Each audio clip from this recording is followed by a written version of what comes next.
There was once a man named Liam, who lived in a village where the roads were dust and stone and the nights were quieter than dreams. He owned very little, a narrow bed, 2 changes of clothes, and a small wooden table, with a missing leg that he propped up with old books no one else wanted.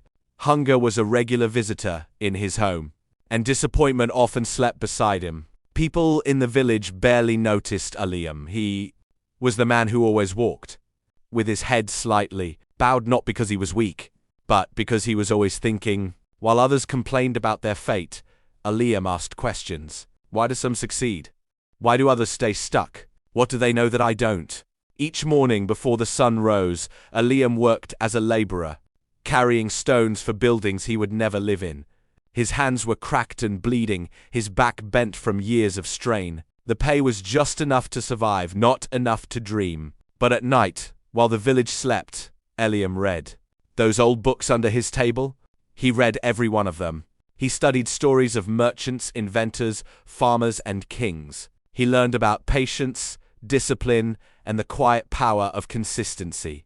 Years passed. Nothing changed, at least on the outside. People laughed at Liam for reading instead of resting. Books won't feed you, they said. Liam smiled and turned the page. One winter was especially cruel. Work disappeared and hunger became unbearable. Liam stood at the edge of giving up, of believing. The world had already decided his worth. That night, sitting in the cold with nothing but a candle, he made a promise to himself. I may be poor in coins, but I will never be poor in effort.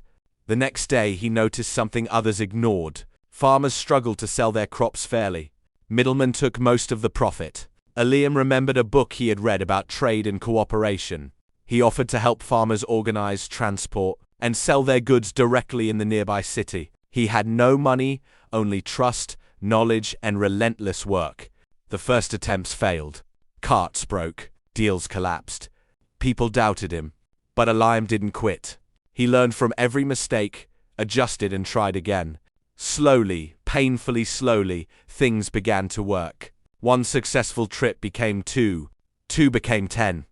Years later, the same villagers who once ignored him now whispered his name with respect.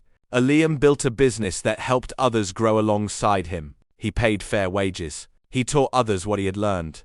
Wealth came not suddenly, but honestly. And one evening, Liam sat at a sturdy table in a warm home, holding a gold coin in one hand and an old, worn book in the other.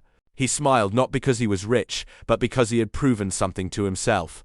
He had escaped poverty not by luck, but by patience. Not by shortcuts, but by discipline. Not by wishing, but by doing. And that was the real treasure.